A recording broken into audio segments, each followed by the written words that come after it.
So it's finally here, my favorite recipes of 2018. Let's jump into it. This was a very difficult year to judge, and the reason why this video is so late is because I spent all of January going out, finding recipes that people were recommending and testing them all and testing them against each other. And this was a year where there are so many good advanced mixers. It was really hard to kind of differentiate mixes between each other. It was hard to compare them against each other, especially when you're talking about different profiles. So I did things a little bit differently this year. I have one recipe that I'm going to claim is recipe of the year, but the rest aren't ranked. So it's not ranked from 5 to number 1 or 10 to 1.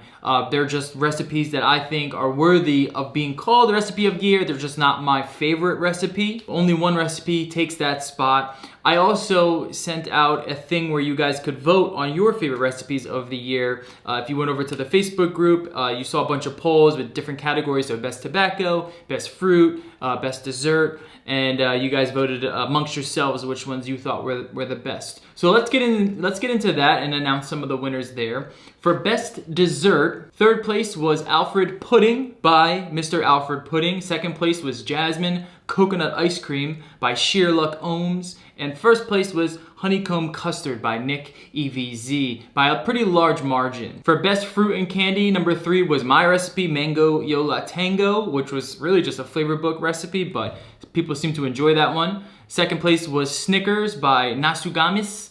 And first place was Camp Tiger Claw by Concrete River. Best tobacco, third place was Long Gone Lonesome Blues by Lonesome Roads. Second place was Gatsby by Alfred Pudding, again on the list. And first place was Black Forest Bako by Shindo. Best simple recipe, third place, Spiced Peaches and Cream by Shindo again. Second place, 1, 2, 3, Cranberry Sprite by ID10T. And first place was 3, 2, 1, Creme Brulee by Too Tall. And best clone, third place, Butterscotch Reserve by NKS. Buttermilk Pie was second place by Nasugamis. And first place was the Looper remix by Folk Art. So those were the winners that you guys voted on those polls. I took nominations from a previous poll and also gave you guys the option to add any other ones that I might have missed. And those are the winners. So congrats to all you mixers who were some of the community's favorite recipes of the year. Now let's get to my list. Some of these recipes are on this list because of flavor, because of enjoyability, because of how much I want to vape that stuff. Some of these recipes are on the list because of how insanely complex and innovative and fun these recipes are. And some of them are a combination of the two. So you don't necessarily need to make the craziest, most complex mix to get on the list. And you also don't need to make technically the best recipe to get on the list. As long as your recipe is really innovative, kind of pushes the boundaries in mixing, it does things in a different way, and you're able to portray that clearly, or you give me something that's fucking really delicious. And these are the recipes that I chose. So let's start off with the first one, and it is... Yes, Snickers by Nasugamis. So I picked up on this recipe not too long ago. And mainly, I looked at the recipe and I was like, there's no way this recipe is really gonna work. But I had a friend who recommended it to me. It's a pretty complex recipe. There's a lot going on. But as an experienced mixer, you can sometimes look at a recipe and be like, I don't know where this one's going, especially with certain ingredients involved. But man, I'm glad I did mix this one up because it's such a treat. Now, it's not a spot-on Snickers candy bar. It's kind of impossible to do, but it does such a good job of giving that impression of a Snickers. You're definitely picking up chocolate, you're definitely picking up the peanuts, and you're definitely picking up the caramel. And not only that, but you're picking up each of those profiles with great imaging in the recipe. So I can pick out where that chocolate is, I can pick out where that peanut and where that caramel is, and that's what's really great about this recipe. It seems like there was a lot of care and a lot of slight tweaking going on because there's certain ingredients like the Flavor beer nuts where it could completely just destroy the mix. Now the beer nut still is really potent in this mix, and unfortunately when you mix this up and you vape it, it's sticking to your coil, it's sticking to your tank, so you really have to be careful with that, especially if you plan on vaping anything else. That's really one of my only downsides with this recipe, that beer nuts is just so potent. But if you want something that combines chocolate, peanuts, and caramel in a way that doesn't kind of mash them all together, that you get that separation between those flavors, then this recipe is really, really well done. And I'm really happy I was able to mix it up. It's really, really delicious. It's a bit hard to say it's an all-day vape. I don't think it's an all-day vape, but if you want something to vape that kind of shows you how much you can throw into a mix, as long as your balance is correct and as long as you're very careful, you can create something that's really, really interesting. And this is one of the first recipes that I've seen that has been really successful at emulating an actual candy bar. I don't think I've had a recipe, especially a chocolate, to do that. Even just smelling it, you pick up on it, it's delicious. It's a really, really special recipe, and it deserves a spot on the list. Excellent job, Nasugamis. Now the next recipe that's on the list is... Yes, my good friend Matthew Casanda makes the list this year with his IPA smoke. And in fact, I really didn't want to put this recipe on this list. I actually hate this recipe. I think it's such a stupid recipe. I think the profile is just so stupid. It makes absolutely no sense. But I cannot deny that there's something special about this mix. There's something in it. There's just something that makes you want to come back to it. It's so funky and it's so pungent and it's so trashy that it's almost intriguing. So essentially what this is like a cigarette that's dipped in an IPA. You pick up the tobacco, you pick up those like kind of floral, earthy qualities and earthy tones in the mix, and then it's kind of drenched in this really accurate IPA, probably one of the more accurate IPAs that I've had. And it doesn't sound very good, and it's kind of not very good. I don't enjoy it. It's not something that I would reach for, but there is something about the flavor that is I just had to put it on the list. The use of the ingredients is really impressive as well. Obviously the Yakima hops in there, but it's the way he kind of blended the pucker and the lovage in there to kind of give the IPA-like flavor such a pungent punch, but also a good like bridge to the tobacco. I don't know what else to say about it. I hate it. I think it's a trashy recipe. I don't think you should mix it. Probably most of you will not enjoy this mix, but the recipe is pretty damn impressive, and I am happy that I did mix this up because, you know, some of you might like it. I know a few people that really enjoy it. There's just something really weird about it that makes you want to come back to it. So I threw it on the list for that reason. Now let's move on to the next recipe, and that is...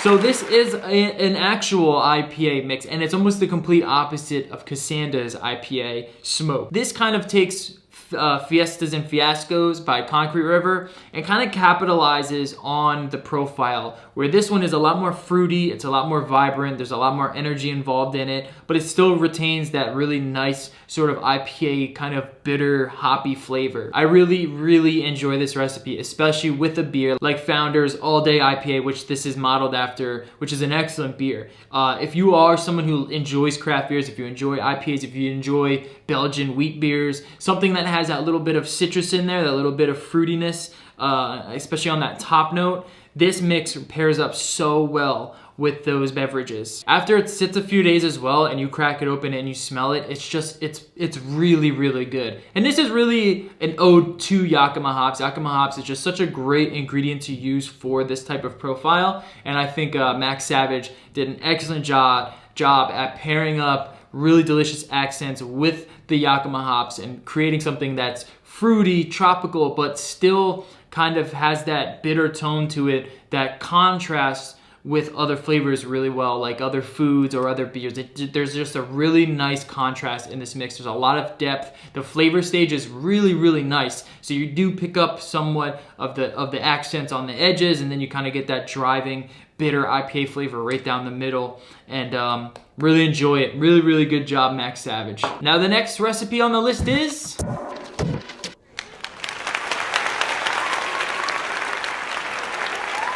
So this recipe is essentially 2 ingredients with some sweetener. And the reason why it's on the list is because it's so delicious. It's just so good. I was able to vape this in Vegas when we did the convention and Concrete River was there. What you doing, bro?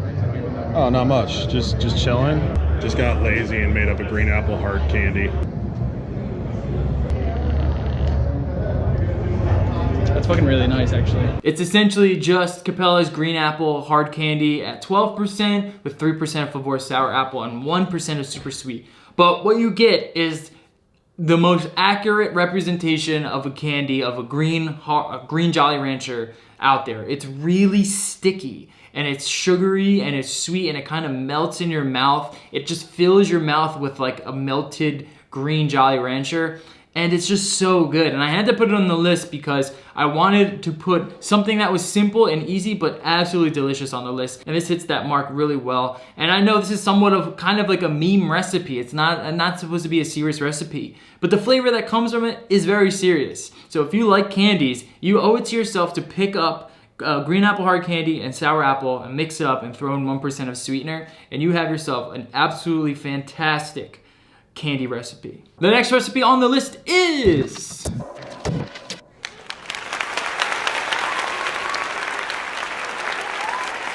yes, you might enjoy the thumbnail of this recipe, which Dave ID10T created for it. This is the Wayne's Johnson. It's a strap-on recipe, which is strawberry, apple, and watermelon.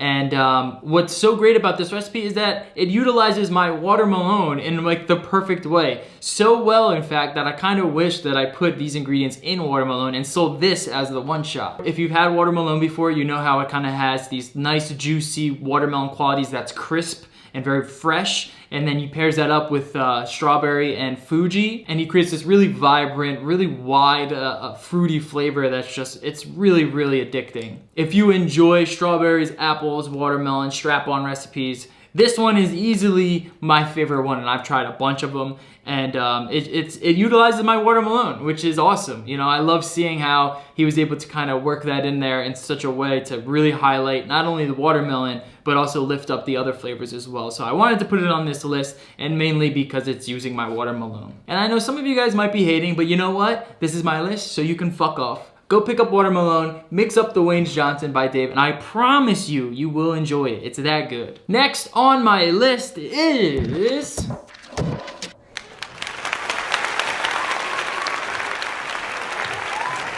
yes, so Silky did it. Silky did it. This is buttermilk pie, or like a chess pie, perfectly recreated. Silky did a masterful job of choosing the right ingredients to use in the buttermilk pie. It's just a buttermilk pie, and you're getting the perfect buttermilk pie-like crust, and it's kind of hard to explain that subtle flavor that differentiates that crust from just a normal pie crust. It's a little bit more buttery, but there's like a certain caramelization of the sugar that's involved that gets emulated through this recipe. Now, when I first mixed this up, I thought it was a little bit astringent. The TPA butter for me is just a little bit too astringent at the front because of all of the acetylpropanol in there. But just let it sit, throw it in a cupboard for a couple of weeks, and come back, and you have a fucking phenomenal recipe. In fact, I have to vape some right now.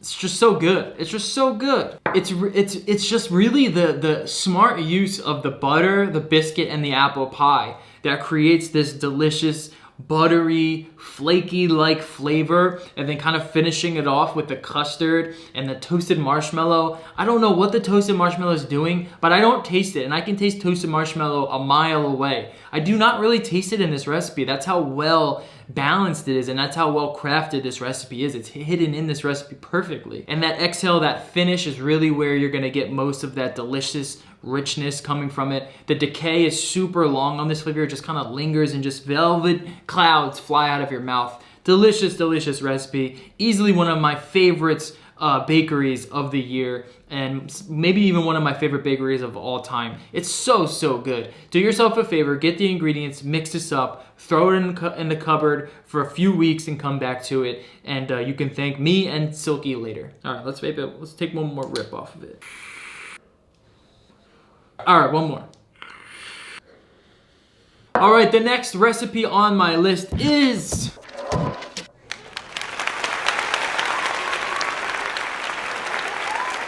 yes, Nick EVZ's honeycomb custard makes the list for 2018. What I love about this custard is how different it is. It is not your usual custard, but it's still certainly a custard. It's a honey-based custard, so you're getting this really bright, sweet honey top note that rides throughout the entire vape, finished off with a nice kind of rich custard, vanilla custard. It's not really eggy, it's not really buttery, it's not thick and rich. It's not a custard that you would think of. It's not a custard that kind of highlights the Capella's vanilla custard. It really utilizes that custard as more of a foundation for the honey. There's subtle notes of bakery in there, but they don't kind of get in the way. The honey is still the main star of this recipe, and then you just finish up with this beautifully vibrant vanilla custard. And I wouldn't really call it rich. I'd call it more vibrant and bright. And that's kind of what I like about this custard. It kind of takes the custard profile, it does something completely new, something that we haven't seen before.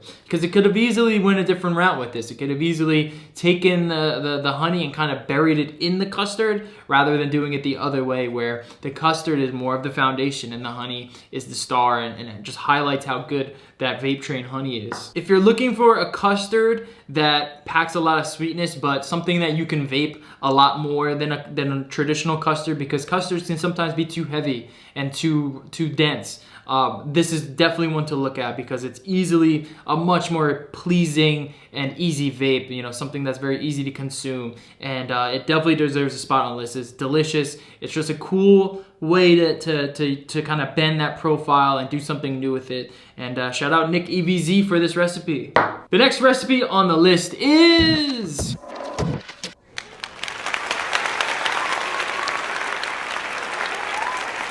.007 Cola. Is easily the most complex and intricate recipe on this list. It's essentially a cola recipe, a normal kind of almost like a craft cola recipe that doesn't use any cola ingredients. And it really just showcases the masterful job that Alfred has when putting ingredients together, because you really need to know your ingredients well, and he chose the exact right ingredients to use. It's such an insane recipe. It works so well. It's spot on a craft cola. I do wish it was a little bit thicker. I wish it was a little bit more sticky, but just the fact that, you know, the blood orange, the bourbon, the fizzy, the cinnamon, and utilizing the WS-23 in a way that doesn't make it a cool recipe, but rather utilizing it as somewhat of a carbonated effect works. You definitely pick up some of that carbonation in this mix. You're definitely picking up those cola spicy notes. You're definitely picking up some of the caramel aspect of the recipe, and you're getting something that's really, really delicious.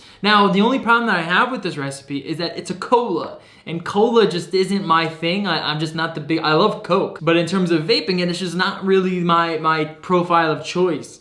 That said, it's really hard to deny the genius that kind of went into crafting this recipe. It's just it's so crazy. It's so crazy. The only reason why it's not my absolute favorite recipe of the year is because it's not an all-day vape for me. This is more of like a novelty. This is more of something that, unless you really like cola, this is more something that you mix up to see what mixing is all about, what you can actually do with these aromas. This is what someone who really knows their ingredients, this is what you can do with mixing. And just a beautiful, great job, Alfred Pudding.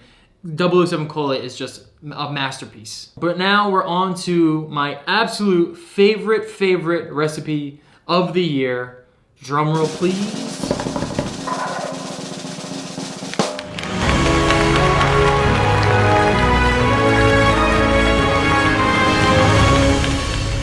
Yes, Folk Art took the top spot with Mayan Milk. And this is a chocolate milk recipe, and it's easily the best chocolate milk recipe, the best chocolate anything ever produced in vaping, period. There's nothing better than Mayan Milk out right now. It is so good. So what I think is the most memorable thing about this recipe, and the reason why I have such an attachment to it, is because chocolate is like my thing. I love chocolate. And when I go for a candy, I'm choosing a chocolate bar every time. I love chocolate milk. I drink it all the time. But I've never been able to quite get that chocolate vape, that perfect chocolate milk vape. So we've been trying to me and him have been kind of battling back and forth and trying to figure this chocolate thing out. But it's finally been done towards the end of 2018 when I released my golden ticket, and then he came out with Mayan Milk. This is it. This is the one. This is the be-all, end-all of chocolate vapes. It kind of closes that chapter on a profile that we've been searching for years. And the result is just a magnificently rich, delicious, velvety chocolate flavor that has the sticky, syrupy chocolate notes in there, but also that sort of fluffy and velvety kind of milky dairy that kind of follows through. You mix this up, you let it sit for a few days, maybe you let it sit for a week or two, and it's just such a like, if you like chocolate, this is it. This is the one. I was lucky enough to get a taste of this when we were in Vegas. He was also there, and I got to taste his Mayan milk, and I was just remember thinking, like, I need more of this. I need to make all of it. I need to mix up as much as possible of this. And then he finally released the final recipe. It did a couple of tweaks to it, and it's just perfect. It's a perfect, for me, it's a perfect recipe. It has like a really well balanced flavor stage, so it's not too wide, but it's also not too narrow. You're gonna get those rich chocolate notes that have depth, that have like certain like touches of nuttiness to them. And then again, you're following through with the dairy notes that come after. It's crazy how sticky the chocolate seems. Like, it really does feel like it's kind of mixed in a Hershey's chocolate syrup into a milk. It's just a really delicious recipe. It's my all-day vape since it's come out, and I can't get enough of it. It's absolutely my favorite recipe. Folk Art did such an amazing job on it, and I can't wait to see what else he comes up with. So shout out to all of the mixers involved. Shout out to all the mixers who made the list and all the mixers who are out there crafting crazy recipes and doing what you can to kind of push the community along and stretch the boundaries of mixing, because that's really what I enjoy most about this community, is just the great work that each and every mixer is doing, and just the awesome stuff that comes out of it, the delicious vapes that we get as a result of all this hard work. It's also awesome seeing new mixers come up and craft these crazy recipes. Like, you know, a lot of these mixers on this list this year weren't on previous lists. And, you know, some of these mixers even just started in 2018 and releasing recipes at least. So seeing that is it's just so cool. And that's what I love about it. I love that aspect of it, and pushing us along in the community to motivate us and really just showcasing the creativity that this community has. So yeah, shout out to everyone. Shout out to everyone, because it's awesome. I love being a part of this community. And hopefully next year we see some more crazy recipes, some more boundary pushing recipes, some more delicious recipes. And I hope you guys enjoyed this video. If you did, please leave a like and also subscribe if you want to see more videos like this. Don't forget to head over to my website, DIYOrDieVaping.com, where all of the links to these recipes will be. So that link will be down in the description. And don't forget to follow me over on Instagram at DIYOrDieVaping. And yeah, man, that's it. I'm gonna catch you guys later. Keep on mixing. Much love. Thanks, everyone.